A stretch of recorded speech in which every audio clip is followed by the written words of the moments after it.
Oh, is it? Alrighty. Okay, got it. All right. Hey guys, welcome to the second session for today, the last one as well for today. So over here we have Joe. So Joe's a friend of mine. We met on LinkedIn. So Joe's he's like the master at B2B sales, right? So I will leave Joe to introduce himself later on, but maybe we can just go around the table to see maybe everyone can give a little 1 minute pitch about what you guys do. So it's easier for Joe to have that idea of what you guys are doing, and then from there he's able to maybe make it a little bit more custom to your specific business, right? So we can go around the table. Let me see the list here, right? Okay, so Farhan's first. Yeah, Farhan, you want to share what you do? Hi, Joe. How are you? Hello. Joe, I'm Farhan Dao, the CEO of Free. Free is going to enable 50 million merchants, retail merchants, to use their existing point of sale to connect to Web3, but without using Visa or MasterCard. So for the first time, we can actually start to play now with existing retailers and show them Web3 technology and what it can do. And our ultimate aim is to turn a transaction into an interaction using the technology that Web3 provides us. So for us, our barriers for B2B are that we can be direct to customers or to retailers. We can be direct to ISOs, which are like sales organizations for acquiring banks for Visa or MasterCard, or we can, or the customer, the actual bank that owns the terminal estate that we want to play with. That's also our customer. So we kind of have three segments of customer. Obviously, the big thing for us is, yes, if you can get First Data or Fiserv now 5 million merchants, then yeah, lovely, because then that's a big enough project to not need anybody else. And at the same time, to get them, you're not going to get them unless you have some smaller retailers and some ISOs playing the game with you. So for me, it feels like it's like a stepping stone for me. I won't be able to go directly to the big guys, although the only strategy that I have put into place right now is we've gone to our first smaller bank, so like a challenging bank that's entering into the market. They only have 10,000 retailers, wanting to get that to 100, 200,000, and they need a point of difference. And obviously using what we're doing as a point of difference for them and trying to get that first bank tick as soon as possible. Does that seem logical? Yep. I think it makes perfect sense. I appreciate you sharing that. I'll try to weave that into today's narrative. Alrighty. So next we have Ilius. Hey guys, Elias here. So at Wind, what we do is we do cross-border payments using stable coins, and our go-to market is targeting freelancers and remote workers. So what we do is we target businesses who have employees in different parts of the world. We encourage them to on-ramp with us. So we handle the on-ramp part from USD to USDC, and those employers then send the USDC out employees in different parts of the world where we also have off-ramps. So we target specifically Philippines and Indian customers, employees, and we encourage them to off-ramp over there, right? More recently, we have introduced a on-ramp, off-ramp API. We realized that we have some of the cheapest on-ramp, off-ramps in the market. And at this point, we are also integrating with other wallets, other exchanges, other remittance houses who basically need to move money at scale, right? So one of my questions going in is, how do we target more of these people, more wallets, more exchanges, people who basically need on-ramps and off-ramps as a service? Got it. Okay, great. Awesome. Who's next? I think you're on mute, Jordan. I'll go next. Sorry. Yeah. Yeah. So I'm from we facilitate peer-to-peer transaction using XRP and Stellar. Yeah, just to touch on like what was said previously, we are also quite keen on trying to like create partners that allow us to do like on ramp and off ramps. So yeah, keen to also like understand that, and also like understand how like to work with like also banks as well. Like how do you integrate like, let's say, different like banks into like this like payment platform. Yeah, that's long and the short. Okay. I think before the next person shares, I just want to be full disclosure. So you guys will know much more about technology than I will. So I am not an expert in Web 3, but I am, as Jordan said, hopefully experienced enough to share how B2B works, particularly in the finance spaces. I've worked with some of the larger players, some of the medium ones as well too. So I just want to set expectations for everyone that you will obviously have much more technical expertise than I am, but hopefully I can help fill the gap with the sales side during today's conversation. Awesome. Who's next? Next we have Yuka. Yuka, are you there? I'm here. I'm just in a pretty windy spot right now, so you can actually get what I'm saying. So I'm Yuka. I'm the CTO at Osprey, and what we are building is a sort of a streamlined all-in-one platform for virtual asset compliance. So there's basically currently 3 main requirements for virtual asset service companies to be compliant with the regulation. It's AML, KYC, transaction monitoring, and something called travel rule. So our vision is to put this all into a single platform, and it goes a little bit beyond convenience of having all of this in one platform, because once we have all this data together, then we are able to build like complex risk analytics on top of these 3 silos of data that usually are separate. Okay, great. Awesome. Appreciate you sharing, Juka. Next we have Kipling.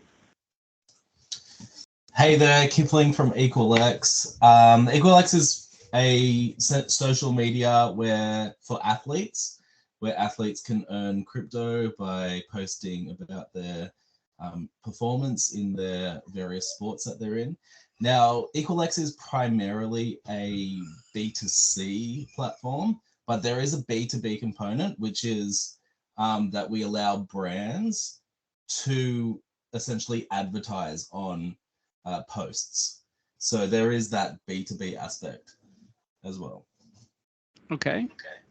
Any type of brands you're focusing on?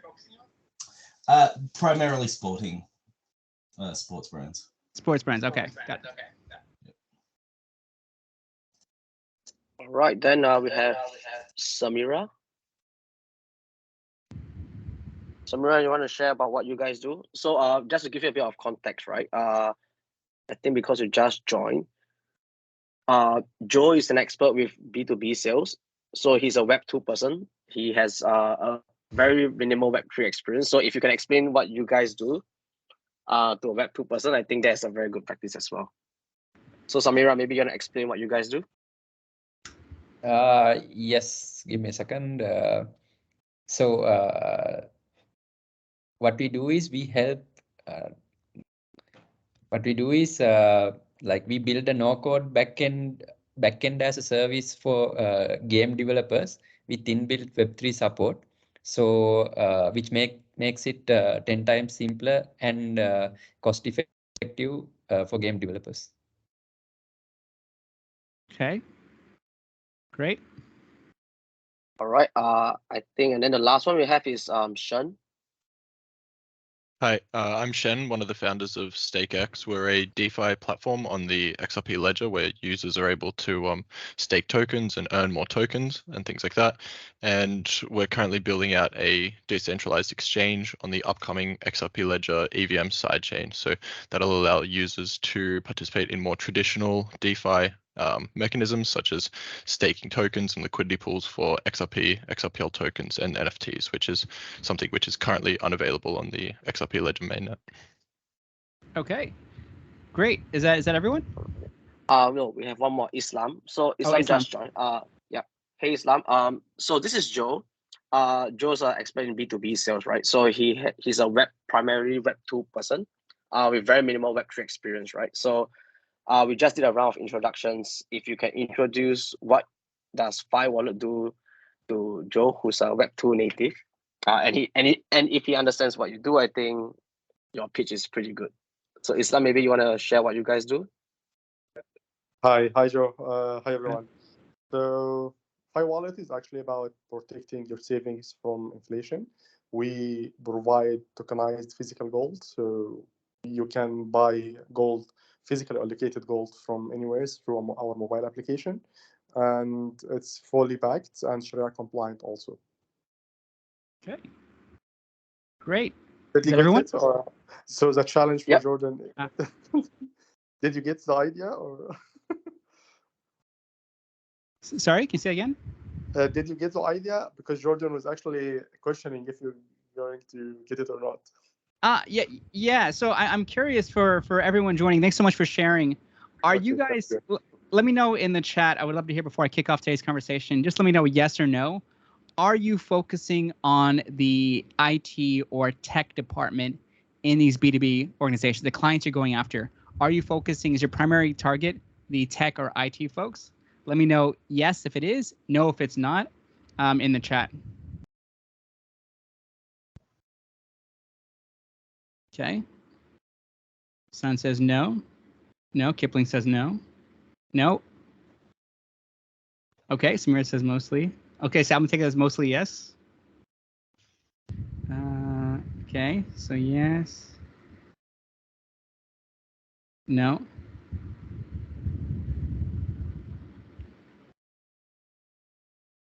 Okay. So it looks like mostly, say, 60% no, 40% yes. So that's good because I can be the dummy. I can be the soundboard for the ones who are non-technical. I mean, I do work with a ton of tech companies. I can quickly share.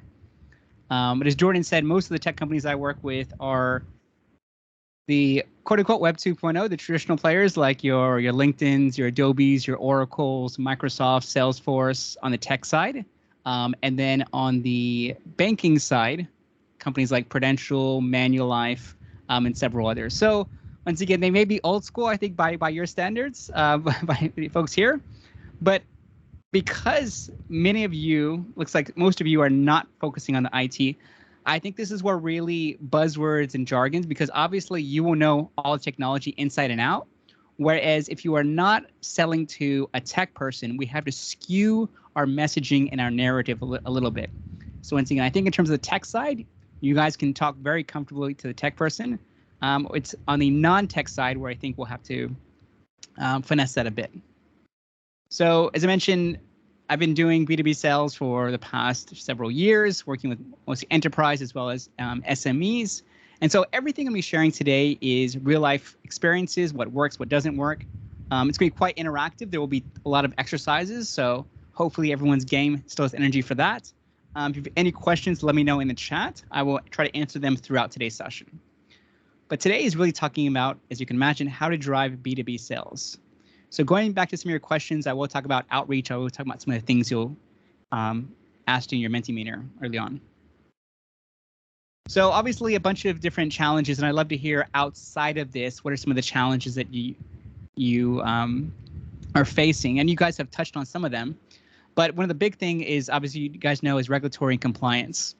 So I'll give an example. I mean, you guys already know very well, but I was working with a financial services company previously, and they had a 40-page internal compliance document for employees on posting on social media. It was 40 pages, no joke. So this gives you some idea in terms of how complex the compliance system is in a lot of, if you're focusing on financial services. If you're not focusing on financial services, you have a bit more leeway. But anyone selling to, banks, insurance, some of the companies you mentioned, it's incredibly tough. So I think it's one of the challenges which you guys are probably already familiar with. Another thing is obviously the competition, because you guys will not only be competing with each other, you're competing against other fintech companies, traditional banks are trying to do what you guys are doing, maybe not to the same effect, but the competition is actually quite high. It's growing more competitive. There's also a lot of, we'll call it building trust / misunderstanding. So a lot of the quote unquote old school Web 2.0 folks may not have any idea what you do, or may misunderstand the technology that you're creating, particularly the non-technical folks. So I think building trust, particularly when it comes to concerns about data security, privacy concerns, will be an uphill battle, not only for you guys, but many folks who are trying to sell in the finance space, because once again, these are major concerns for many of them. So if once again there's any other challenges you're facing and we want to highlight, just let me know in the chat. We'll go through that. So it's really important, first off, that we are identifying the right target audience. Now, you guys have mentioned very clearly, okay, we're going after this industry, this geography, and so on, which I think is great. If you want to add on to that, target accounts. So if you're focusing on a specific number of challenger banks, for example, in the Philippines or Indonesia, having that list can help you be clearer in terms of your targeting. So I always tell everyone, before we talk about outreach, before we talk about getting meetings, we have to do a lot of work in terms of understanding our target audience. In order to do that, we need to understand how are they incentivized.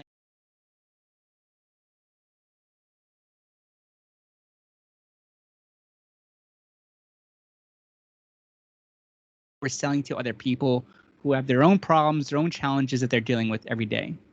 So if you think about who everyone in the room, everyone in this chat worries about, cares about, 99% of the time, it's ourselves. So if we have that mindset that everyone is thinking about themselves, it'll help us get inside the mind of our target audience. So these are just some of the folks you may be reaching out to. The CEO, which obviously, depending on the size of the company you're selling to, is the ultimate decision maker, you could say. It's particularly if it's an SME, they will have full control. Now, it's important, as I mentioned, to look at what are their KPIs, how are they assessed? Because depending on the size of the company, they may have a board of investors, they may have, say, a board of advisors, they might have investors they have to report to. So these are just some of the KPIs that they're responsible for. The reason it's important is when you are pitching your business, your messaging, you have to tailor it to each one of these. So once again, you're welcome to take this and use it. But these are, in speaking with a lot of CEOs, these are some of the key metrics that they're responsible for. So if your technology can solve 1 or 2 or maybe 3 of these KPIs, you'll have a much better chance if you're selling to that target audience. Now, the other flip side is focusing on the CTOs. So these are the people head of, obviously, IT. And these are just, once again, some of the KPIs. It'll really depend on the organization, what their objectives are, but they're understanding the infrastructure, security, driving up innovation, making sure they're contributing to growth. This is something really important that a lot of CTOs, they're not just on the technical side, but they're trying to be a stakeholder within the executive board. Now, a lot of ones that we don't think about are CFOs, because ultimately, who decides who gets the budget? Whether it's IT, sales, marketing, it goes back to the CMO, correct? So our CFO. And what the CFO wants is very, very different. They are becoming more and more risk adverse now because of economic downturn and the pandemic and so on. So they're looking at, okay, what are some ways in which we can manage cost? So a lot of companies are not necessarily investing in new technologies the way they would previously because of the economic situation. So they need a very clear outline in terms of what is the risk involved, what is the potential ROI. So once again, I'm going to pause. These are just some of the decision makers within an organization. Once, like I said, you've highlighted the industry, target accounts, geography, and so on. Are there any other personas you're going after in addition to this? Let me know in the chat.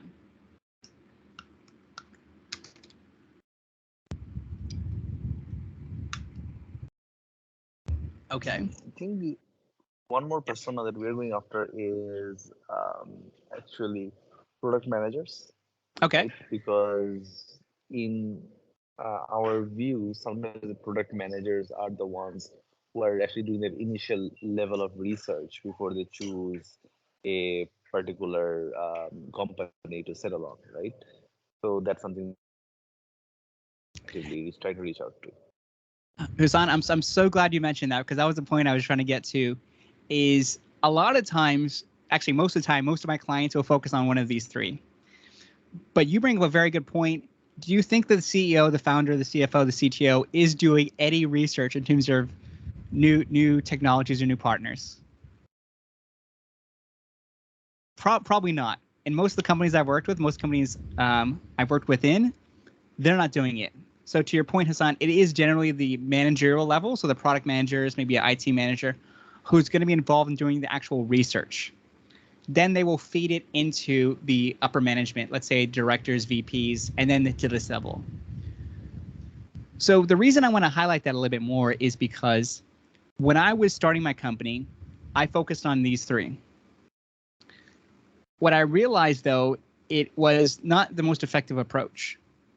So I was starting with the top down, meaning I start with the CEO, he's going to pitch it to all his team members, right? But what I found is an equally, if not more effective approach is the bottom up approach. So to your point, Hassan, going after the product managers and working your way up. Why do you think the bottom up approach might be more effective in reaching or influencing some of the senior stakeholders?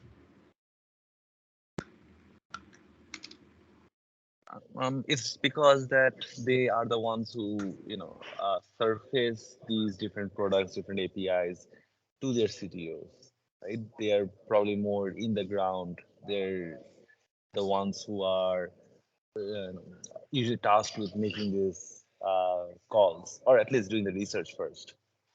Yes, absolutely. Definitely from the research. Think about it from a trust perspective, because this is the biggest obstacle you will have to overcome when it comes to B2B sales is trust. Who do you think the, these senior stakeholders here, who do you think they trust more, you or their product manager? Yeah, definitely their product managers, their own employees. Yeah, absolutely. 9 times out of 10, if they receive a internal email from anyone with the same email address, they're significantly higher likelihood of them responding to that versus an outside party. So that is something that I found super helpful, is turning your product managers into your salespeople. So if you have good relationships with them, give them the materials to sell to some of these stakeholders. Because also you think about the difficulty. If you have everyone going after these same three fellas, maybe a head of compliance adding in there as well too, how much more difficult do you think it is to get their attention versus a product manager? Sorry, it's a question for everyone. Everyone can jump in. It doesn't have to be what was on. Anyone can jump in. How do you think it's less competition going with the product managers than, say, these folks in the senior positions?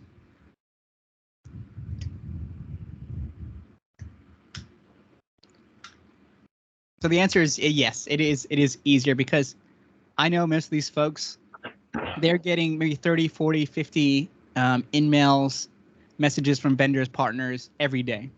They don't check most of them.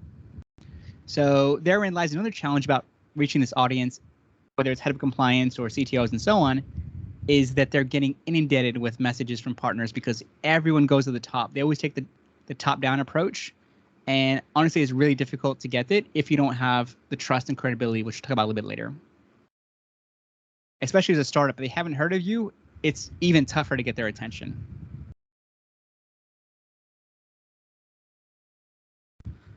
So once again, before we do the meeting, this is where a lot of people really make the mistake, is they start doing the outreach without first understanding the target audience.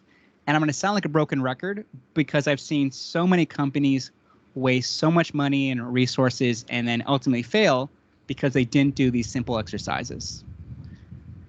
So the first is really identifying potential customers who could benefit from your solutions. And there's many different ways in which you can do this. You could talk to the market, you could talk to partners, you can look at referrals, you can attend industry events and conferences. What are some other ways in which you are better understanding or identifying potential prospects, or how you've done it previously? Let me know, because once again, it's not just me sharing. I'd love if you guys can share your experience. So in addition to some of the methods I've just shared, what are some other ways in which you are identifying who is a potential customer for your business?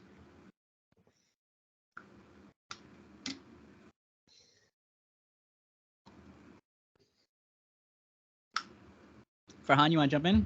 I think you're on mute.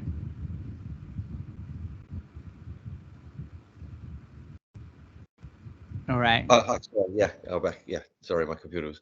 Yeah, so for us, I mean, every customer that takes Visa or MasterCard is a customer for us. So it's just looking at the whatever way from a store, how do I get to the decision maker of who's put that service into store? And sometimes, like you were talking about earlier, where you can get to the project manager level, I don't know, sometimes they're risk off, right? They're ticking their boxes, they don't have to do anything. So getting them to move, sometimes I think it's the right challenge. If you can get them, the CEOs take advantage, they listen to them. So that's a great strategy. But getting them to actually say anything to the CEO, is another challenge that I find, because sometimes the CEO is looking, or the top level are looking forward and looking at where we want to get to, whereas I feel some of the project guys or the lower guys are thinking more of today. And so this is a question just going back to earlier, just to say that, if I can get the CEO's attention, then and he buys it, he can send me to the right people that are risk on then. But I find just going to getting people lower down the channel to take a risk on us and to push us up is a harder challenge now than before. Okay. That's a very valid point. Managerial level, like you said, could be ticking boxes. So the way you would position your messaging versus a CEO versus a project manager would be different. Not to say that it's not more effective than the other, but you have to really tailor. So before you send any message, I don't know why I have this here. I always have this giant WIIFT, not WTF. I know it's towards evening, but WIIFT. What's in it for them? Because if you figure out what's in it for a project manager and you make their life easier, even if it's a minor thing that they have to do, they're still likely to do it. But if you're selling the dream and saying, hey, look, here's how it's going to impact your company in the next 3 to 5 years, they couldn't care less, right? Yeah. They're saying, I'm looking at what I'm trying to tick right now. Does this tick my box? Something I can report to my boss?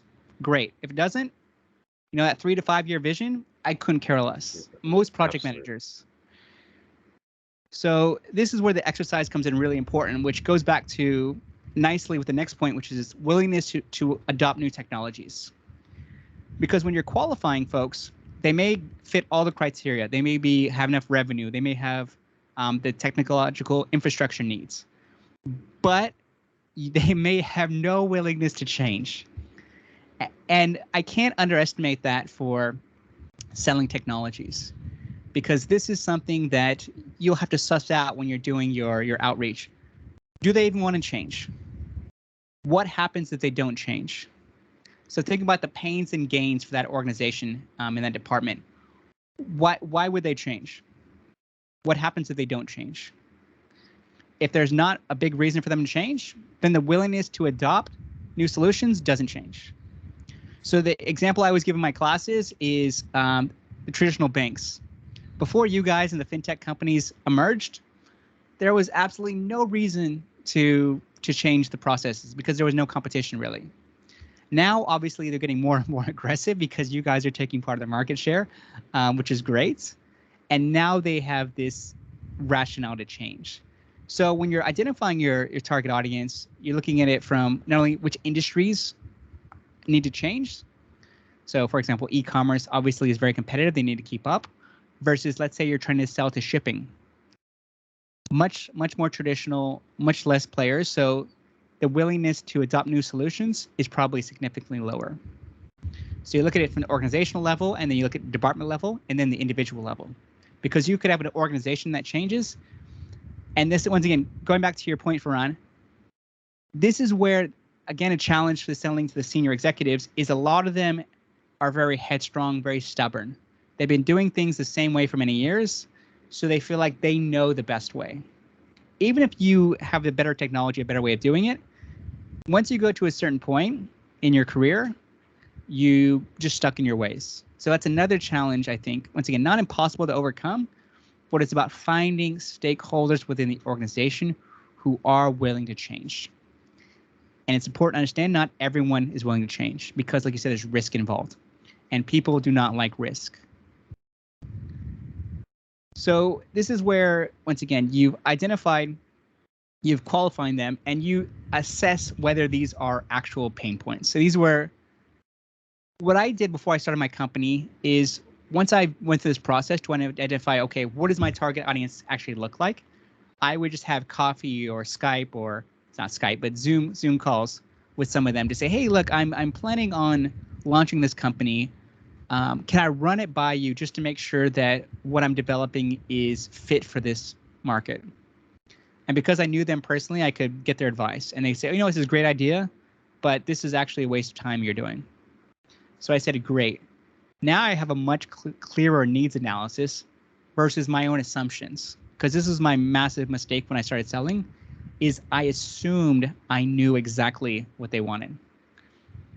And I was terribly wrong, and I failed miserably at the first 6 months because I didn't do proper needs analysis with my current customers and my future customers.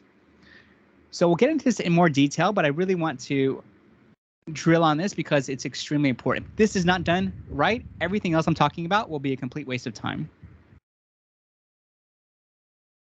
Okay, so we talk about planning, but once again, I've already talked about, I always encourage you guys to go after a niche segment, because people always say, oh, I'm going after people in Singapore, I'm going after retailers, I'm going after e-commerce. It's like, so is everyone else. What is it that makes your positioning, what is it that makes your product special to that particular industry? And people always say, look, Joe, won't I miss out on a massive market? And I said, no. So someone said it brilliantly. If I can reach 5,000 retailers, whoever it was earlier, that's enough to start a company. That's enough to keep you busy. Once you've saturated that specific niche, then you're more than welcome to expand. But the massive mistake I see many SMEs make and startups make is they're trying to go after everyone. They're thinking, like, if I had the biggest market size, I'm going to have the biggest likelihood to succeed, right? Wrong. I've seen time and time again, those who are specialized in a particular niche do extremely well, and then they expand on from there. So once again, these are just some of the criteria that I look at when I'm evaluating different companies.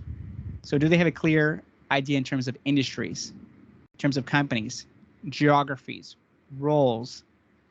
You need to make sure that they're clearly aligned, or I personally will not work with them because I don't feel like they will be at a point where they can do some of the things that we need to do. And once they do that, once again, it's really about understanding the challenges and pain points. It sounds very cliche, but you'd be surprised how many companies do not do it on a regular basis. And as I mentioned, talk to your customer, talk to your customers, talk to your sales team if you have a large enough company, people who are, someone said it perfectly, or on the ground. So if you are the leader or the founder of the company and you're not liaisoning with customers on a regular basis, that's fine. But you need to catch up with your product team, your engineering team, your sales team, customer service team, people who are dealing with your customers on a regular basis to find out what are some of the reasons they're buying from us, what are some of the reasons they're not buying from us, what are some of the complaints they have for our services or our technologies, and then either feeding that back into your technologies or using it to tweak your positioning. So once again, we'll have an exercise a little bit later, but stop me if you have any questions. Okay, so I want to provide some examples to put this into context, because this is what I see all the time when I ask companies, who is your target audience? And they'll say, look, we're going after technology SMEs, IT professionals. And I'm like, okay, what does that mean? How is that going to impact your sales, your outreach, your marketing, and everything? Now, once again, we laugh, but I see this 9 times out of 10 companies tell me this. And I personally will not work with them because they're not in the position to do some of the things. So here's just one example that I created. So we're focusing on medium-sized technology startups with around 1 to 5 million in revenue, focusing on the healthcare industry, but we're focusing on those that focus on telemedicine and digital health solutions, because once again, healthcare is a massive industry. It could be pharmaceuticals, it could be acupuncture, it could be whatever it is. But for our company, we know our sweet spot is on those who deliver telemedicine and digital health solutions. Then I say, okay, great. Now that I figured out sorry, I may filter this down into, let's say, Singapore or Indonesia or whatever it is. So once I have this, then I say, okay, then we're going after IT directors. So what are they struggling with? And this is another challenge I see a lot of organizations make, is that they have this laundry list of challenges, which I think is going to be a waste of time because, to your point, Jordan, had you guys each introduce yourselves. If you can't do it in 30 seconds or less, the pitch isn't going to get through. Now, eventually, you could probably filter this down into smaller numbers if you want, but I always say you're in a good place if you can narrow it down to 3 of their top challenges, no more than 3. The reason for 3 is because people remember the rule of 3 much easier, and it's easier for your marketing, your sales, your growth team to understand what are some of the top 3 challenges and then what we overcome. So once again, these are just some of the ones that I've talked about. But without this, I would not do any outreach. Is that making sense? Like I said, stop me, guys, if you have any questions, comments. You're welcome to turn on your mic or let me know in the chat.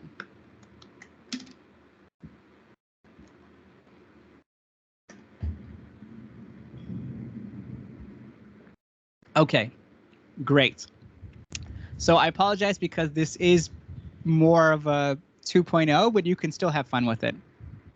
So if there are no questions, I'm going to put you guys into groups. Let me go ahead and add this to the chat so you can see it later.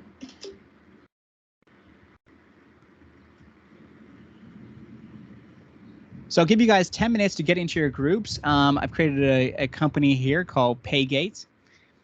In your groups, I want you to answer these questions over here. So based on the information we have here, who do you think is the ideal customer for this organization?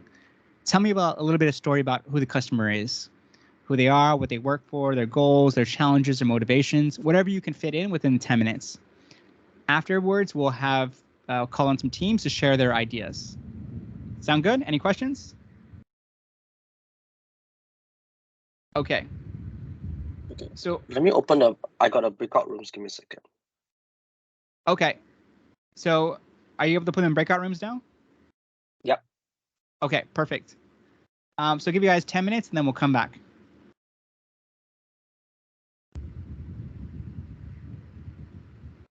Yeah, I think everyone should be in a room right now.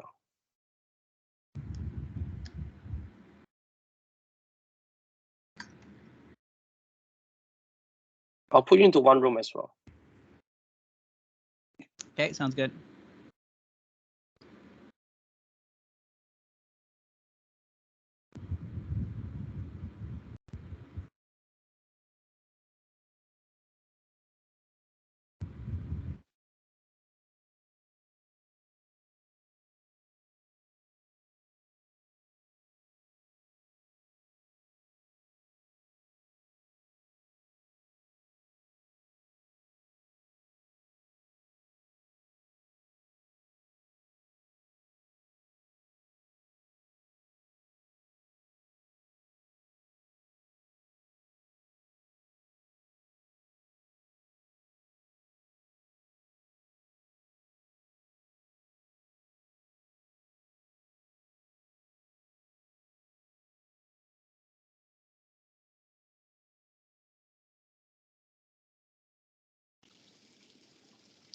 Hey, Jordan, Yuka. yeah. So this is not one of the rooms, I think, right? Yeah, kind of strange. I cannot put you into a room. Interesting. For some, yeah. It says this person cannot access breakout rooms. Are you on mobile or something? Yeah. Could be the reason. Uh-oh. Hang on. Let me just hop around and see if I can yeah, because you're supposed to be in room 3. And Islam, are you in a room, Islam?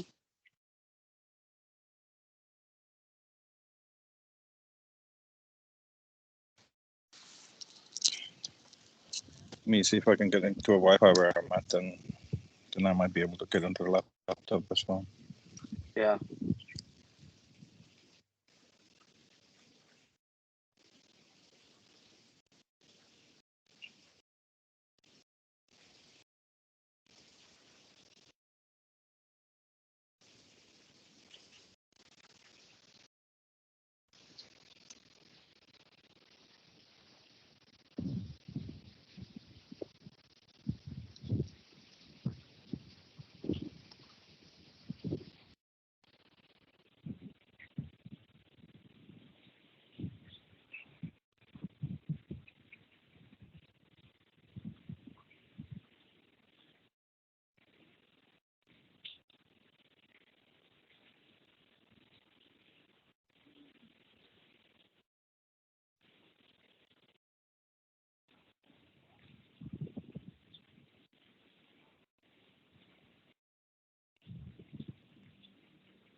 Alrighty.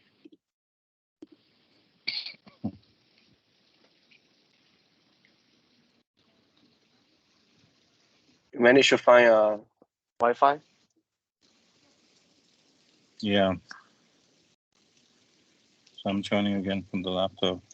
But you would think it would work better on this, because on the mobile it's the official Teams app, and on the laptop I'm always just in the browser. So you would think on their own app it would actually work better. But let's see.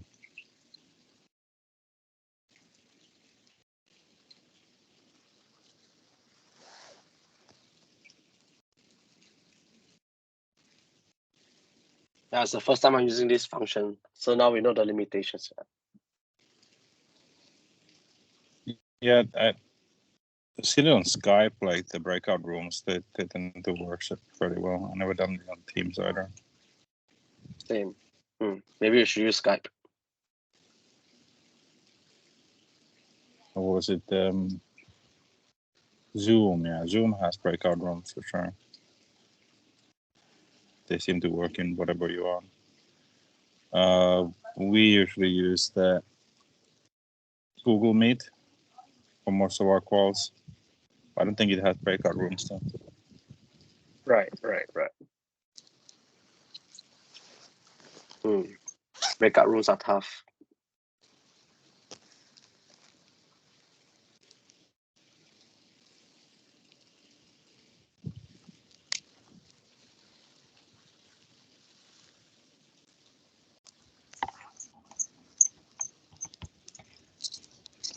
Oh, yeah, it works.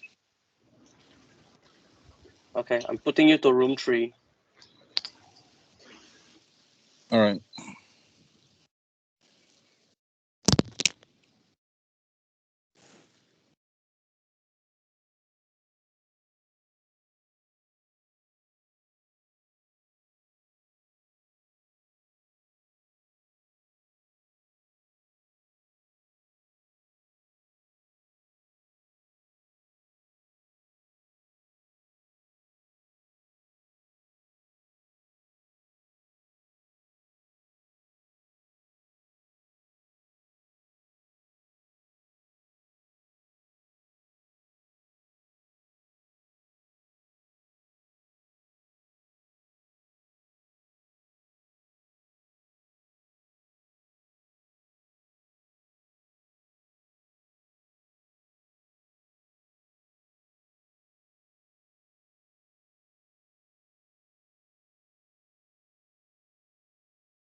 So when the breakout room comes out, you can actually just move people around. Let me see. Okay. Do you need me to put you into? It's okay. one of I the think we'll rooms? have a couple more minutes anyway, so I don't think we'll have much time. Okay. Yeah. Is there a timer? Do you see how much time is left? Oh no, I don't see your screen. Was it supposed to be 10 minutes? Okay, yeah. Maybe we can go ahead and pull them out. Alrighty. Yeah.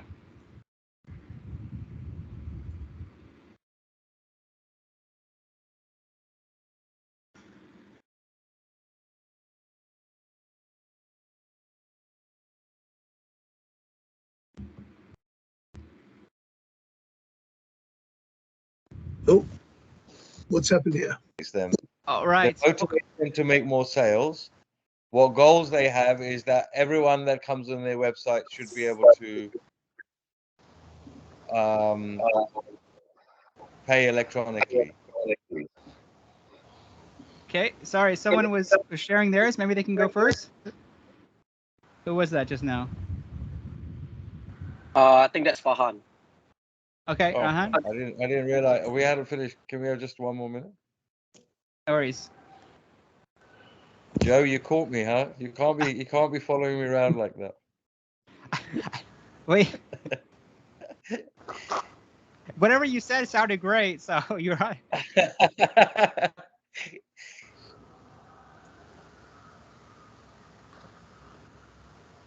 Does anyone else want to go first for Iggy?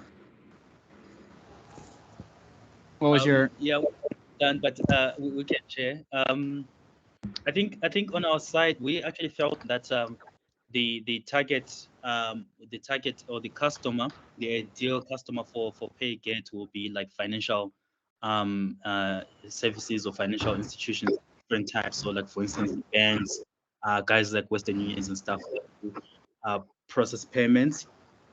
And they will probably like need some form of like automation of sorts. So for instance, if you are automating things like debit orders or like stop orders and all those things, those would be some of the use cases for that. So that would be like the ideal customer. And then, I mean, the story of this customer is basically that they need to have like seamless, like services rendered, like, right? So like, for instance, like seamless, like automation of like payments, like seamless, like, transactions and all those things.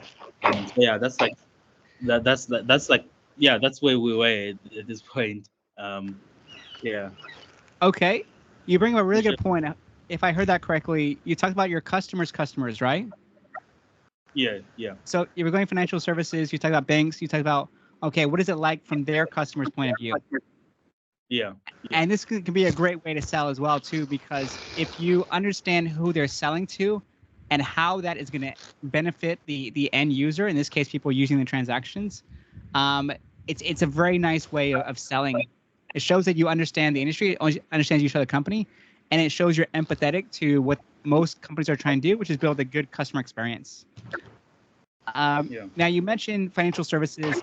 Would you focus on banks, insurance? Which particular categories would you focus on? So initially we thought banks, but now that you mention insurance, I actually think that that might be even a more better solution for them, right? Especially the automation part. Like, so for instance, automation of like insurance claims and all those things. I think that will go actually a long way for like insurances, much more than, let's say, in the bank world. Yeah. Okay. Yeah. Okay. Yeah, I think it's a great point. Just that subtle shift, because this is the dangerous part about saying financial services. There's tons of different companies that are financial services, but if you dissect that even further, you might say, okay, what does that look like? And then going even further into that, we talked about, financial, insurance. Are we talking about the top tier companies like your Prudential, your Manulife, or are you focusing on some of the local challenger brands? Because once again, the way you would sell to a Prudential versus like a Singlife or a much smaller, it's gonna be very, very different. Interesting. So I think what I think what threw us a little off was that because it says to business all sizes. That kind of. But I see your point though. But that threw us off. Yeah. So it was a little bit of a trick. Sorry about that. I wanted to make sure we were paying attention, because there's no company that does it of all sizes and all businesses. So a little bit of a trick question. Yeah, I think, Joe, I think in that case, I think we should more focus on, companies that is growing and expanding, a kind of a small to medium businesses we should focus on. That's the pay gateway should more focus on. Okay, so it'd be interesting to quantify that growth as well too, because the banks want to assume they're growing, but they may be growing at a 1% to 2% annual growth rate. Whereas to your point, you want to be maybe focusing on companies that are growing on maybe 15, 20, 30% compound annual growth rate, perhaps. So I think just that small shift in terms of quantifying will help you be more precise, because then you can pitch it. It's very easier to find out who that is and then share how you're going to see my companies. Great point. Okay, share theirs. So sorry, who I missed out. Who needed 1 more minute? Who was that earlier? I cannot see your faces. Yes. Putting you in the spot. Do you want to share yours?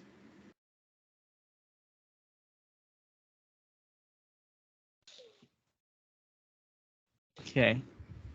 Maybe we have one more, and then we'll go to the next one. Maybe we go with, is it Yuka? Yuka? You see her here? So I had trouble joining any of the breakout rooms, so I pretty much missed Okay. all of the conversation. Okay. No, What no about worries. Ming? Ming? Ming, are you there? Ming's MIA. Husan?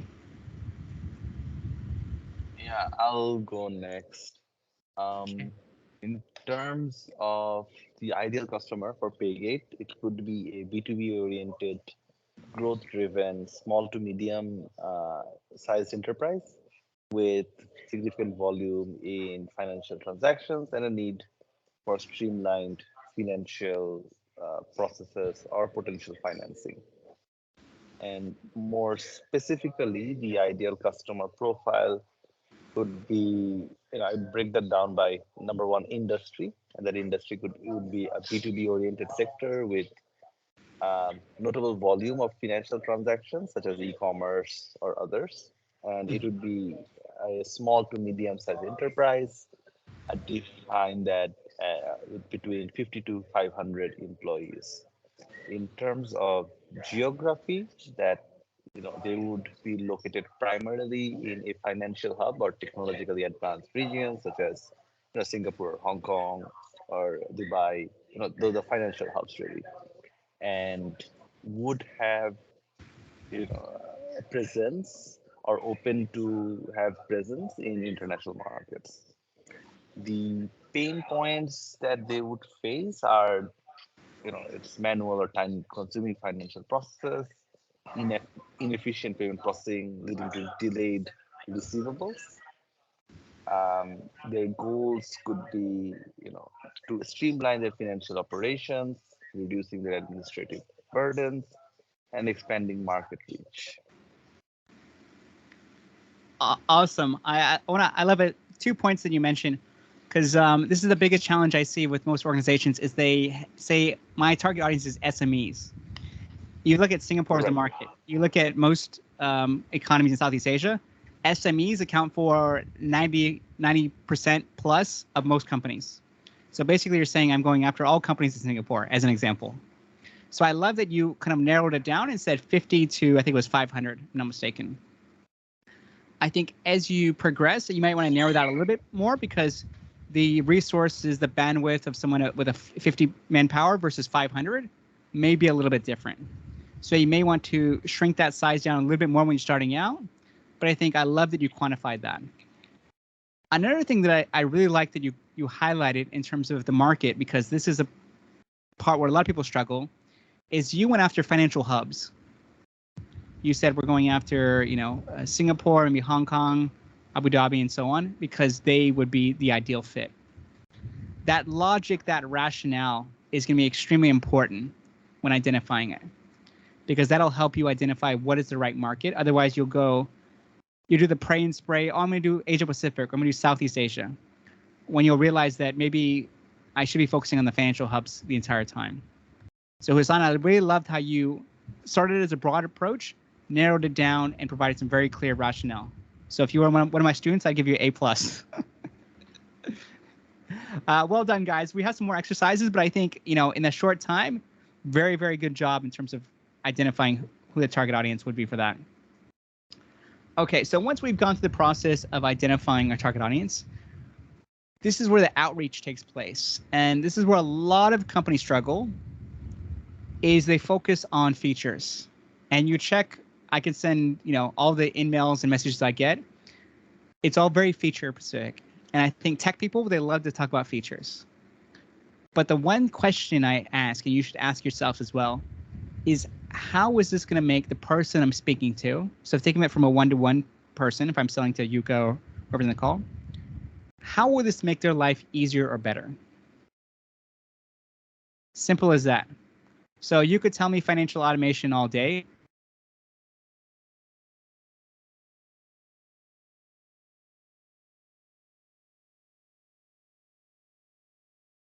I'm not going to take the risk. So once again, how's this going to make their life easier, better? How's it going to prevent some of the headaches? So, one question I always ask my prospects is, what keeps you up at night? If you can find that out and solve that on a regular basis, you have a sustainable company. If you don't, you're going to struggle. And I see this all the time. I've dealt with many, many startups, and I can see the ones who do this and do not. As we talked about earlier, the way you personalize the pitch, and this is where it gets a little bit tricky, because we talked about just now personalizing it for financial services. But you may want to break that down. Personalizing your message and your outreach for banking versus insurance. Within insurance, industry leaders, challenger brands, and so on. So the more personalized and tailored you can make your messaging and your outreach, the more it's going to resonate with that person. If you say, look, we sell to financial services, they say, okay, might be great. But if you say, hey, we sell to other customers within your space, so other insurance companies, then you have their attention. And this brings us to point number 5. I think this is one of the best ways that I started. So all the logos that I mentioned started with one company, and then I kind of cascaded down from there. So I had Adobe as one of my first clients. So if I was reaching out to Oracle or Salesforce or any of the companies that they work with, I could say, yeah, we do work for Adobe. Here's some of the stuff we're working on. Here's some of the successes that we have had. Now, obviously, you can only share what you have an NDA for, and et cetera, et cetera. But that had a major shift in terms of the trust and credibility. Why do you think having those relevant customer examples helped during the sales process?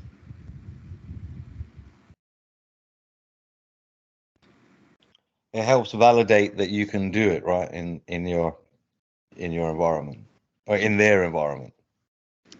It absolutely helps validate, because once again, there's going to be massive distrust for anyone selling.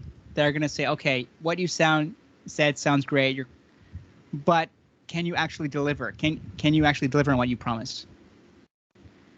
That's the big question mark. So adding those customer examples helps validate that. What are some of the... And Joe, does this need to be within your own model, or can this be validation outside of your model? Like, say if you did something in the past that helps validate, but you're not doing it right now. Like I've done a bunch of work for Visa, right? But right now we're talking about connecting Web3. So is that okay to use those kind of validations too? Absolutely. Absolutely. Because once again, it helps build your credibility. Even if you're shifting to a new technology, if you say, look, I have experience working with Visa, you have a massive advantage versus others. Massive advantage, because they'll assume that if you've worked with someone in that space, you understand the industry, right? You understand the challenges. And if you have some successes off the back of that, that's gold. They love to hear that. So yes, even if you did it before you started your company, if you started out in engineering or whatever it is, and you have experience in that space, highlight it. Doesn't have to be something you're doing now. If you have it now, great. If you haven't previously, that's fine too. What's one more reason why having a specific example within a specific segment or niche works out very, very well in terms of influencing the other person? Because they're all sheep. Once you're doing it for one person, then they have to do it now because their competitor's doing it. That's exactly what I was looking for. And you said it very flat. Yes, we can assume that they're all sheep. This is regardless. Joe, I want an A+. I want an A+2 on my report. I was gonna say that was a beautiful analogy. I love it. A+, Jeffron. Yes, many of them, to your point, are sheep, which means they look at what their peers are doing. I always think this is a terrible way to run a business, but most of the people you're selling to, they will look at their peers. So, for example, if you're working with Visa, it's so much easier for you to go out to MasterCard or the other payment providers and say, hey, look, here's what we're doing for Visa, or here's what we've done for Visa. Because once again, everyone is trying to copy each other. So I've somehow used that to my advantage when dealing with my companies. Like at one point I was working with the top 5 tech companies in the world. but they were all competing against each other. So I was never say, I basically just said the name and they'd be like, oh, really? And the conversation just completely shifted. So yes, I think A+ for the sheep analogy. It is extremely true, and it's why I cannot underestimate the power of having good customer references. These could be testimonials, case studies, whatever it is that highlights it. These are gold for everyone on this call today. So you're absolutely right. So once again, like everything in life, there are good and bad examples. And this is a challenge that I was working with a company that did financial automation. They kept banging on financial automation. I said, ERP. I said, okay, yes, I know what you do, but what is the benefit for the end user or the person buying it? Because you basically have just repeated what your company does. Now, how is that different from every other company in your same space? Nothing. It means nothing to me. It means nothing to your customers. So this is where, once again, shifting it, highlight some of the benefits, the challenges you're overcoming, and then quantifying it. So if you can quantify it, if you can add a customer example, and you could shift it from a feature to a benefit that's relevant to them, you have a very, very convincing argument. So I use this concept of reducing the headaches.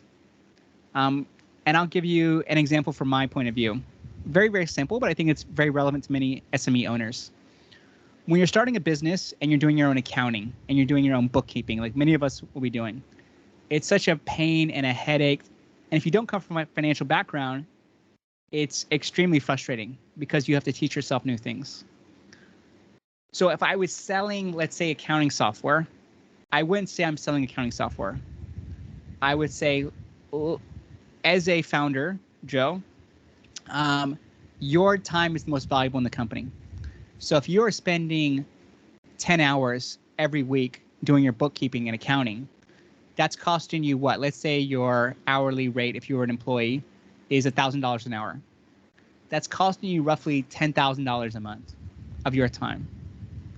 Now, wouldn't you like to spend your time more strategically and not focusing on, stuff that you may not be an expert in? Very, very different story for me coming in saying, hey, look, we have this brand new state-of-the-art accounting software. It's going to completely transform your organization. Couldn't care less.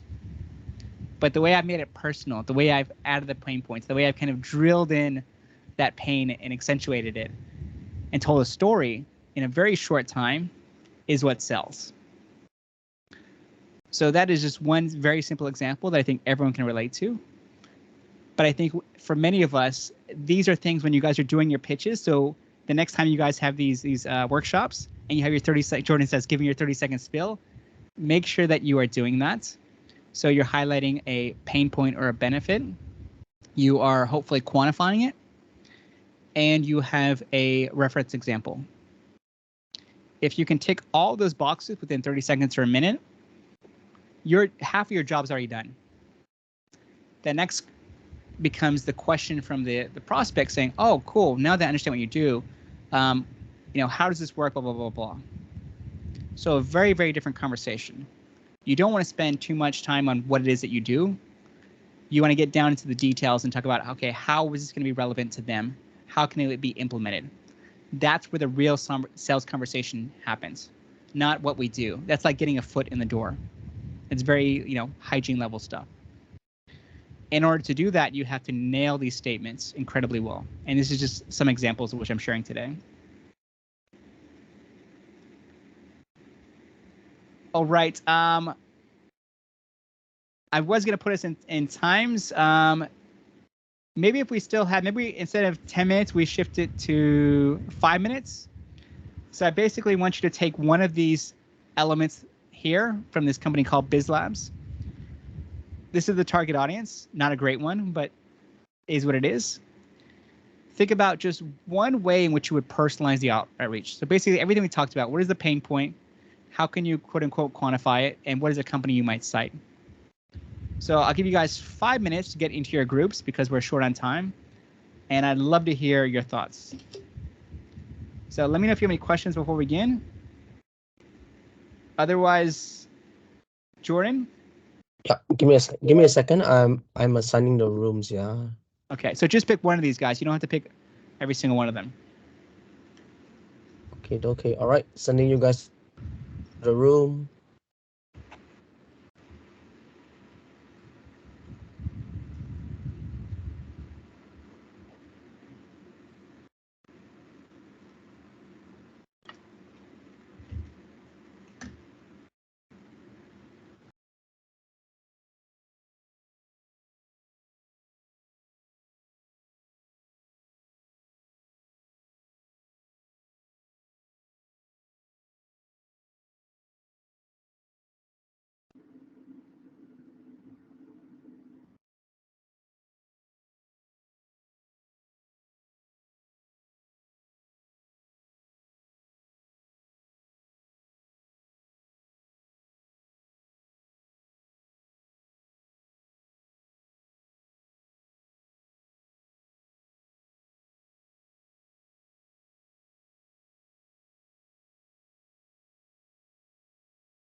30%. Yeah, you can say it. You can say it.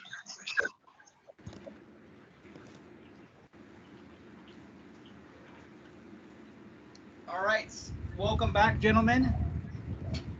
So is that Yuka? You ready now? It's your time to shine. Increase efficiency, reduce errors. Sorry, which solution did you pick? Now Sorry, we picked the financial consulting. Financial consulting. Okay, cool. Seem to fit the needs the best. Okay, so I'm the chief commercial officer for the retail industry enterprise. What's the story you want to tell me? Well, I think what we were approaching was something like working with working with similar customers. We were able to increase their ROI by 30%. Okay. Something like that. Simple, to the point. It works. Yeah. Sounds good. Awesome. Anyone else want to share theirs? What about, is it Kaiju? Yeah. So we picked like accounting software. So then the key feature that we were pitching was like automatic claims management, which increased the overall efficiency by providing a portal for each employee, which results in like real-time control and closing books 2 times faster. For the Okay, closing books 2 times faster than what? Than like traditional software. So in case like you have to go and talk to your employees and get all the bills and do this, otherwise like each employee get a single portal, they can just take a screenshot and add there. Okay, so closing the books 2 times faster, which frees up their time, which saves the company X%, et cetera, et cetera. Exactly. Yeah. Okay, perfect. So that's something I wanted to highlight as well too. So if you think about, there's basically 2 pain points or goals in any organization, one of which is time and money, any organization. So time is great if you can have like a time metric, like you said here, closing the books 2 times faster. It's even better if you can have a money metric. Okay. Because money metrics are easier to understand across the board. There's no misunderstanding. So once again, I love that you had the money metric, but closing the books 2 times faster, what does that mean to the organization? So going back to the ROI, how does that, what kind of cost savings or what kind of cost revenue generating impact does that have? So if you can employees maybe have more time to concentrate on core activities rather than doing expenses. Maybe show them that they're more efficient this way. Okay. So yes, efficiency. But then I would look at it, okay, let's say you have 10 people in your accounting team, or maybe 5 people in your accounting team. It takes them 3 hours a week to do that. They're paid whatever X% it is. So as a department as itself, you are spending an extra, let's say, $10,000 each month doing the traditional way. So because ours is faster, it's 2 times as quick, you free up that time. So you're basically saving $10,000 and you're allowing them to operate in more strategic, more, things that are going to benefit the business more. Agreed. Awesome. Yeah. So, great job, guys. You guys are killing it, by the way. Very well done. Anyone else want to share this before we move on to the next section? Anyone who hasn't spoken yet today? Is it Nebo? I was with Yuka in our conversations. I guess it's good to have the opportunity to also share. The way we were approaching this, Joe, is that your company is reaching out to the retail industry, and you need to be able to be as efficient as you can in your financial operations. And what our financial consulting will offer you is the ability to understand your customers better and the layout of their activities better. So you can target your businesses to the retail customers that will earn you the best return on your investment. You can also understand your budgeting better, so that if you're spending, for example, $500,000 a year on marketing to the retail sector, you can actually understand that if actually hitting one particular sector of retail might be more efficient. You could halve your marketing budget, and by targeting the specific retailers that are going to give you the benefit. So tailoring your activities to the particular needs of your customers will allow you to bring those efficiencies into your business by using our financial consultancy and planning. Okay, great. A follow-up question they might ask is, what have you done for other people in the industry? We've done everything for everyone. Okay. Your main competitors, we have reduced their expenditure on marketing by 30% and provided them with a 25% uplift in their ROI on new business. Sold. Here's the contract. What do I sign? Well done. Right. I think we got there. Yeah, absolutely. Yes, I think once again we got there. So we told the story, but I think what the bulk of it, the crux, is what you talked about at the very end. We've done this for your competitors. So you talk about the challenge. You could make the challenge a little bit more concise, and then say, you know what, we've actually done something for your top 3 competitors. You can mention the names or not, depending on your NDA, and the metrics that you've added, very much applicable to the CCO and how they're evaluated in terms of KPIs. So brilliant job in a very short manner of time. Awesome, guys. That was very, very well done. Much better than my Fortune 500 clients would do this. So good job, guys. Okay, I know we're getting short on time, so I'm going to go ahead and go to the next session. So far we talked about identifying the right target audience, which you guys have done a great job on. We've talked about identifying the right messaging before you end the meeting. The next is the meeting itself. And this is where a lot of non-salespeople struggle. I definitely did when I started. But what I found out is that the best salespeople are not necessarily salespeople. They're more like psychologists or counselors. The reason for that is because they create this atmosphere of comfort and safety. And the way you do that is by asking the right questions, by actively listening. So I'll give you an example. I had a previous boss who would spend 80–90% of the time talking. Whereas what I've seen evaluating the most successful salespeople is they actually flip that upside down. So the customer is talking maybe 70–80% of the time, and the salesperson is just speaking maybe 20–30% of the time. So I always advocate speak less, listen more. Ask them questions about themselves. Why do you think that approach of asking questions about maybe their department, themselves, their KPIs, why do you think that helps create a comfortable atmosphere?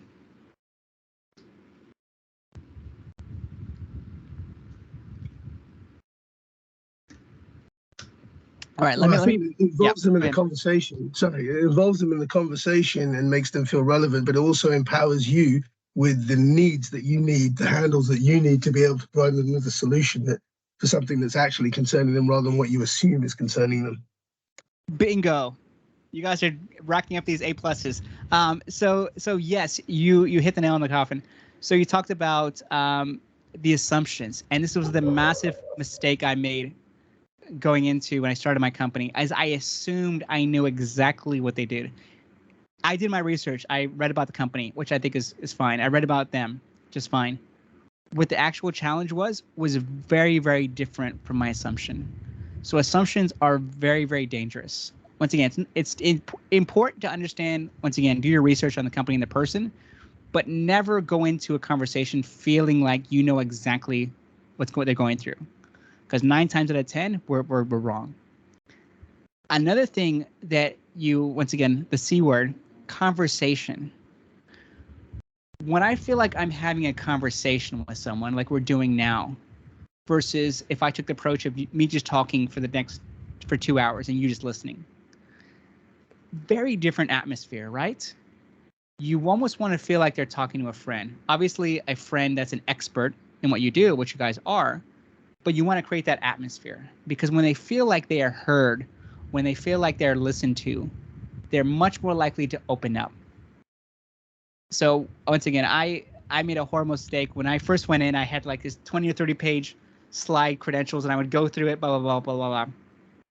And I could see people just, rolling their eyes or looking away or checking their phones. And I'm like, I'm losing them. So now I don't even have a credentials deck. I start the conversation and say, hey, what have you been up to these days? What are you working on? And they say, oh, well, we just launched this new thing. I said, okay, cool. What, how's it going? Is it going as you plan? And they're like, actually, no. We had this hiccup, and so we have to bring in this extra vendor. And I said, oh, okay. And how is that impacting, you? How is it impacting your role? Oh, now I have to spend, overtime. I have to fix it because this guy didn't do a good job, whatever it is. I'd say, okay. So if I heard that correctly, you just launched something, correct? You are, you had this challenge. It's forcing you to work overtime. Is that correct? Yeah, that's correct. Okay, so if there was something that helped overcome that, would you be interested in hearing more? Absolutely. What did you just pick up in that short conversation just now? Because this is how I sell to companies. They created their own need, and then you are there to solve the problem, right? It was their problem rather than you giving them the problem. Yes, they created their own need. And it goes back to, you said earlier about empowering them. They have to feel empowered and comfortable about creating their own need. I can't create it for them. I can't create a need for anyone. That's not our jobs. Our job is to enable them, create an atmosphere where they're comfortable sharing their need, and then us proposing some ideas or solutions. Now, the caveat here is you may not have the right solution 100% of the time. That's fine. What you could do is say, hey, look, have you considered this approach, or have you considered doing this, which may be completely agnostic to our product or service. But once again, that creates a very, very different relationship with the person. So that's one point that you talked about, is they created their own need and you essentially provided some kind of solution or idea off the back of that. What else did you pick up from that short conversation I had with myself as the prospect and the vendor?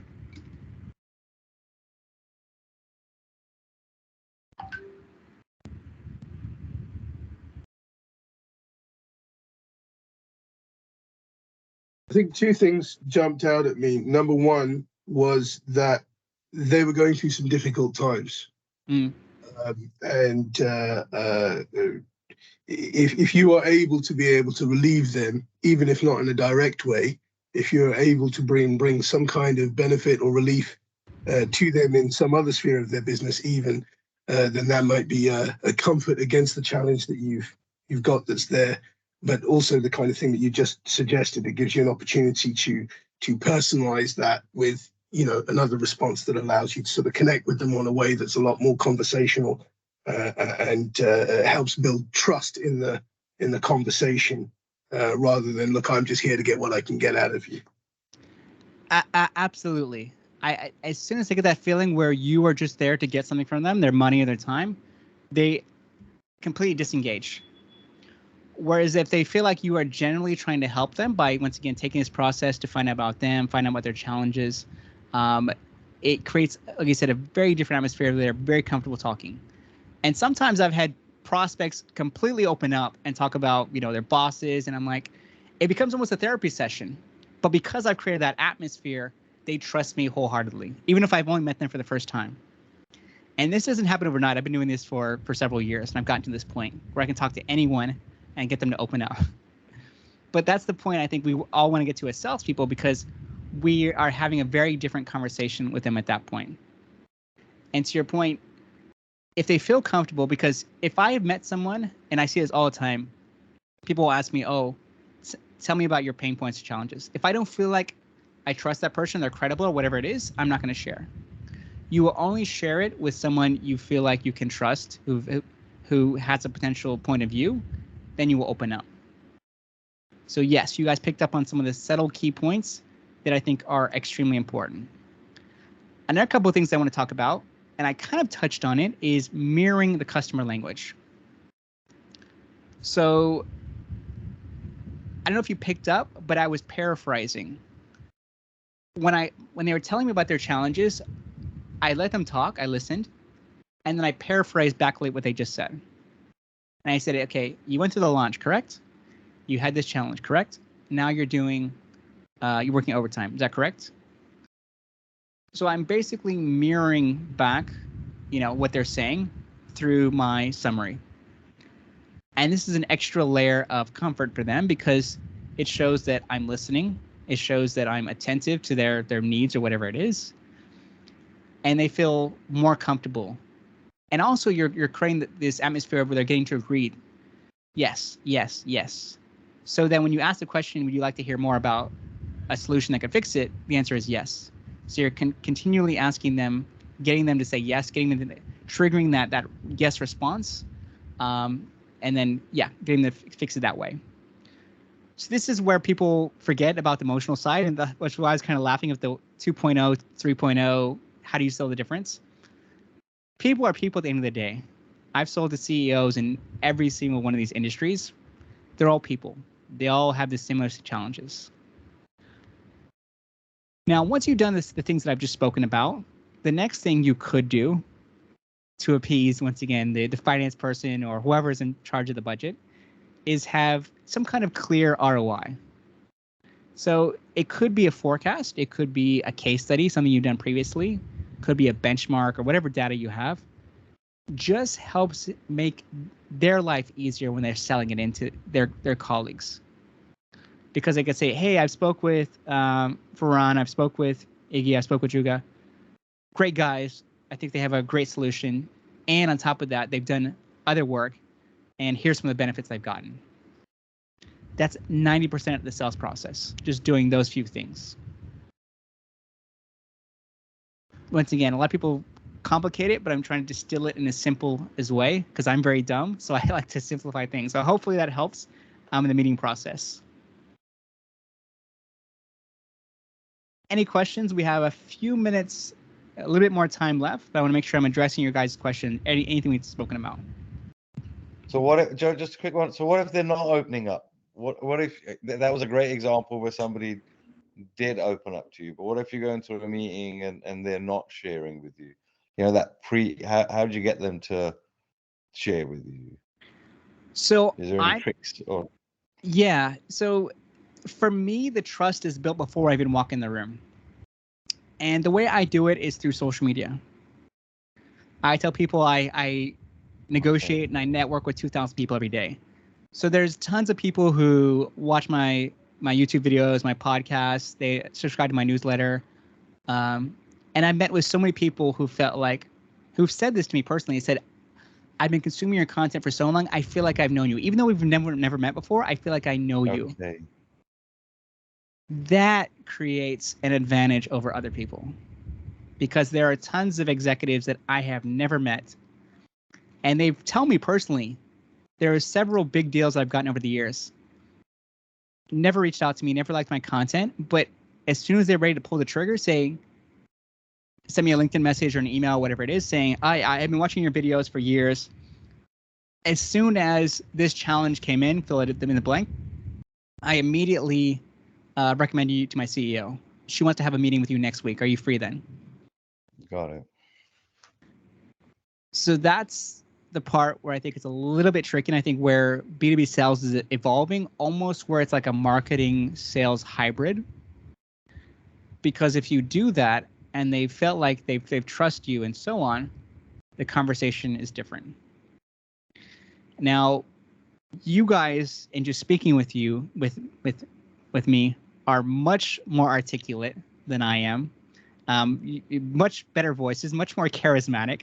So if I can do this with my limited skill set, I guarantee if you guys were able to do this on a regular basis, it would open up so many doors, not only in terms of prospects, but also investors. People have asked me to invest in my company, employees. That's how I get my employees, and so on. There's partners, whatever it is, it's opened up a ridiculous amount of doors, and I shouldn't be doing half the stuff I'm doing today. Even how I'm at here today was through a LinkedIn. Someone sent me on LinkedIn and said, introduce me to Jordan, etc. And that's why I'm here. So in a nutshell, that's how I do it before I even walk in the room. Any other challenges? Because yeah, great question. Because I want to talk about some of the challenges you maybe talk about. It says,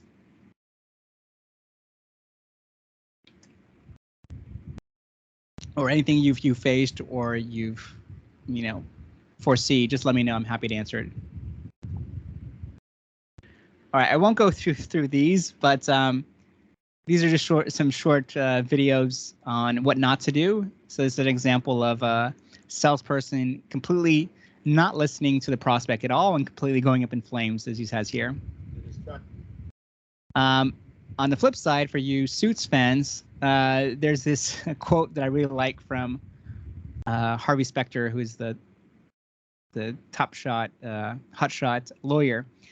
And he talks about, I don't play the odds, I play the man.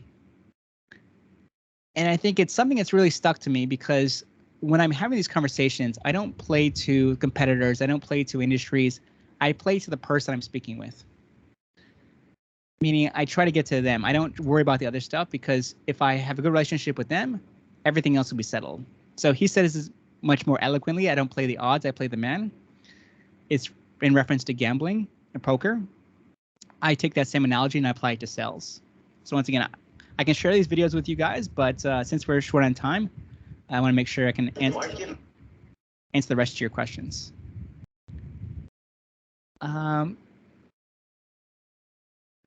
know we're getting tight on time. I was going to have you guys do some role plays, but even if you are not doing role plays, I encourage you to do it with your team. So you can create scenarios like this, where I have a fictional company, I have the profile. One of you play the role of the vendor, one of you play the role of the prospect. If you guys want, we can do it now, but I know it's a tough ask to ask one right now.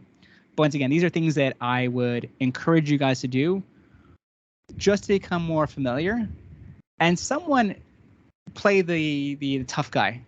So I did this recently with one of the schools, and there was this this one guy who was really tough. Like, he played the role of a client, but he was like just drilling it.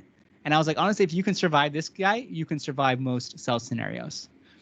So once again, I won't put you guys on the spot now, because I think given the time here, I think it's a little bit too much to ask. But it's something that I think you guys should be doing internally amongst yourselves. Someone played the role of a salesperson, someone played the role of a customer, change the hat, so they're CEO, now they're the CFO, and so on, just to get more comfortable in these situations and be able to put yourself in the hot seat so that you have the confidence. Because honestly, half of sales that I've realized is just confidence. And there's a fine line between confidence and BSing, because there's a lot of people that can BS, but confidence is essentially being able to back up what you talked about. So as someone talked about being able to deliver on when you spoke about. But if people feel like you're confident in what you do, that then reassures them. It's that psychological push they need to say, oh, okay, this person seems like they know exactly what they're talking about. They have these case studies, they seem very confident. Once again, I had zero confidence when I started my company. And as a result, I would go into meetings and people could smell it. They could smell desperation. They could smell a lack of confidence a mile away. And once again, it's a fine line between going in there too aggressively, too confident. I call it a humble confidence. But that subtle shift in who I speak with, now I don't get nervous if I speak with CEOs or CMOs or CFOs. I couldn't care less. And as a result, people can see that. And it makes them feel like, oh gosh, everyone else has been putting me in this pedestal, but Joe, he just, doesn't have that pressure. I don't. And they can sense it, and they really, really enjoy it, especially senior executives. They really like when you just treat them like normal people. as odd as that sounds, because they spend their days surrounded by yes men and yes women. And I'm very blunt with prospects. I'll say, look, this is not really a good fit. Or we're not a good fit, but maybe you should try this. And I think they respect that a lot more. And I've had customers who I rejected for multiple reasons come back 6 months or a year later when it was the right fit. So once again, not something we teach in school, but I think has a massive impact on your ability to influence your person.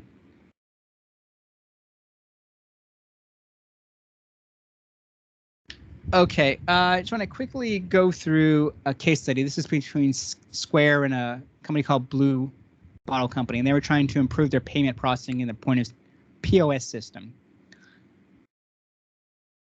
So I won't go through the company, but these are some of the challenges they were having. They were expanding the company. They were trying to consolidate the sales data from multiple locations. Very, very common challenge. As a result, the customer experience was impacted. Compliance, getting more scrutiny in terms of regulatory compliance and so on, trying to meet industry standards as they grew. So they basically did the same thing we talked about today. They really understood the needs assessment. The sales team doing the research, speaking with people in the industry to understand what are some of the challenges around process challenges. How does that impact companies' growth objectives? What are some of the regulatory requirements we need to be aware of before we even go into that meeting? So they did all this process. And then when they were speaking with them, they asked the right questions. They created something that at least their person felt was customized. So they felt special. They felt it was a customized solution just for them. These are some additional steps, which I think if you're doing this for enterprise, it's extremely important, is they ran a pilot. Because most enterprise companies will not trust startups or SMEs. They just won't. So even in my company, all our biggest deals have come through pilot projects. You build trust that way, and it also allows you to get some internal data and feedback so you can fine-tune whatever your products or services are. Then they provided additional training. So once again, this is probably more relevant to enterprise, but it's equally applicable if you're doing like self-serve and so on. So for enterprise, you might give them a white glove service, like a salesperson or customer service person going down and taking them through the system and how it works. If you're doing self-serve SMEs, you would have some kind of online tutorials to engage them in how to use it. And another thing which I didn't highlight, which is really important, is integration within their existing systems. This is a massive challenge I see, is having a lot of disparate technologies that are not speaking to each other. So if you can come in and you're speaking to a tech person and saying this will integrate with your other technologies and services, it makes their job a lot easier because they don't have to do that or pay someone to do that. So once again, this is the entire process, but I wanted to show you what that looks like. And then as a result of doing this, they obviously got the deal. It was faster, more efficient for the customer. It saw increased operational efficiencies, and they were ultimately able to comply with the regulatory system. All right, so we only have about a few minutes left, but I want to do a quick Q&A if you guys have any questions.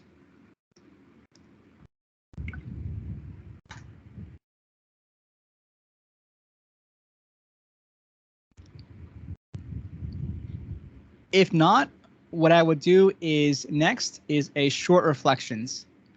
So if I could get you guys to get back in your group, love to hear talk amongst yourselves. What was your biggest learning from today? Hopefully there was one. How are you going to apply this to your organization? And number 3, how will you remind yourself to apply this on a regular basis? So if I get you guys to go into your groups one last time for, let's say, 5 minutes, we'll catch up right after that and wrap things up. Sound good? Okay, perfect. Jordan, can I ask you to 5 groups? Sorry, 5 minutes, excuse me.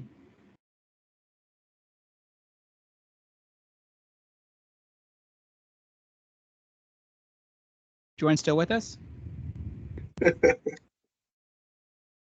Yeah. I was setting the rooms. Oh, okay, cool. Yeah. Okay, I'll send them to the rooms.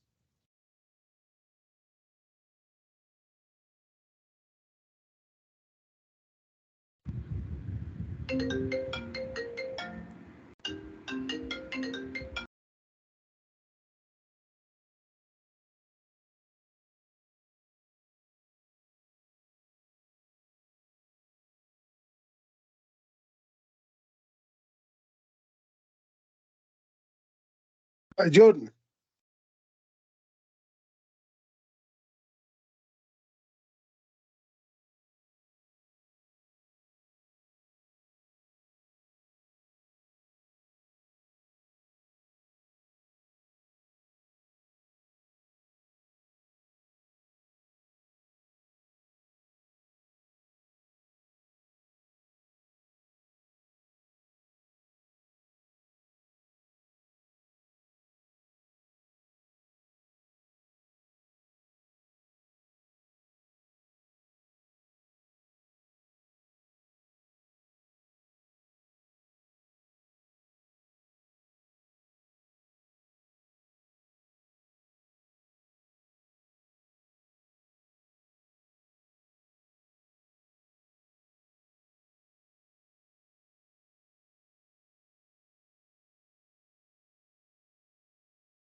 Without you. Nevertheless. All right. welcome back, everyone. I want to hear your thoughts, but then I want to quickly show you real quick. I just got this message on LinkedIn of what not to do. I'm not calling out Elizabeth if we know her personally, but this is the message, like I said, that I want to avoid anyone at all costs. If I see anyone do this, I'll kill them. No, but seriously, this is what 90% of tech companies will do. Basically, something like this: super generic, specializing in IT tech consulting, a vast pool of developers, blah, blah, blah. This is obviously a template because I use the company that I'm working with and how we can support them. So I highlight this because this is the exact opposite of everything we learned in this class. So yes, this is what happens all the time. All right, I digress. All right, who wants to share their reflection first off before we wrap things up?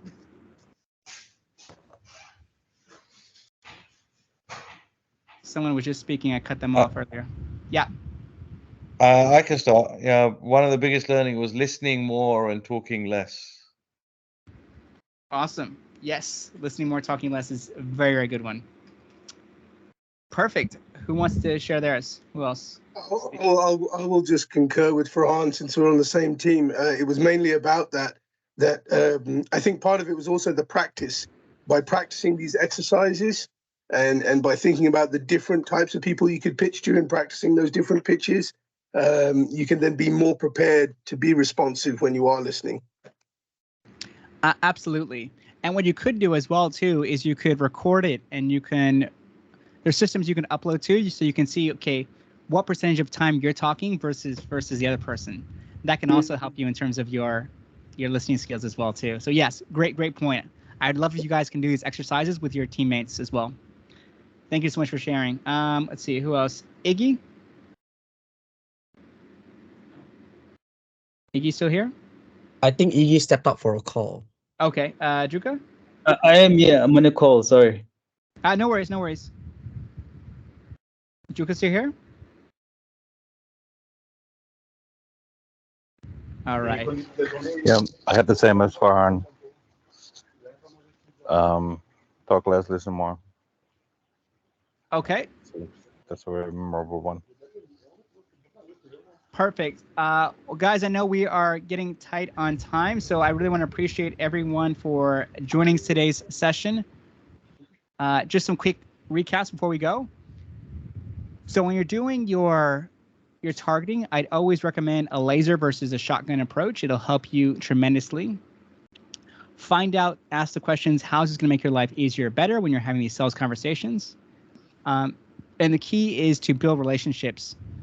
Talked about everything we talked about today in terms of active listening, talking less, asking more is a great way to build these relationships. So with that said, I will go ahead and put my LinkedIn. If you guys want to stay in touch, I am happy to answer any additional questions you have on B2B sales and marketing. Otherwise, Joe, this deck that you've used, is that something that is going to be available for us, or? I can share an abridged version of it with you guys. Yeah. Yeah, that would be nice. Okay. Awesome. Any questions? Awesome, guys. Well, like I said, everyone A+. You guys honestly did an incredible job. I'm really proud of you guys in a very short period. But like I said, this isn't the end. If you have any questions, feel free to keep in touch. Happy to answer any questions. Otherwise, I want to leave everyone with their time in the evening. I got to go cook for the family, but I appreciate you guys listening to me for the past 2 hours. And yeah, we'll stay in touch. Thanks so much, Jordan, as well, too. All right. Thanks, Joe. Thank you, Joe. All right. Thank you, everyone. I think this is the last session for the day. I'll check in with you guys tomorrow. If there's any changes, I'll update in the WhatsApp chat. Otherwise, I hope you guys have a good evening. All right. Have a good evening, guys. Take care. All right. Bye-bye. Thank you, Jordan. Thank you, Joe.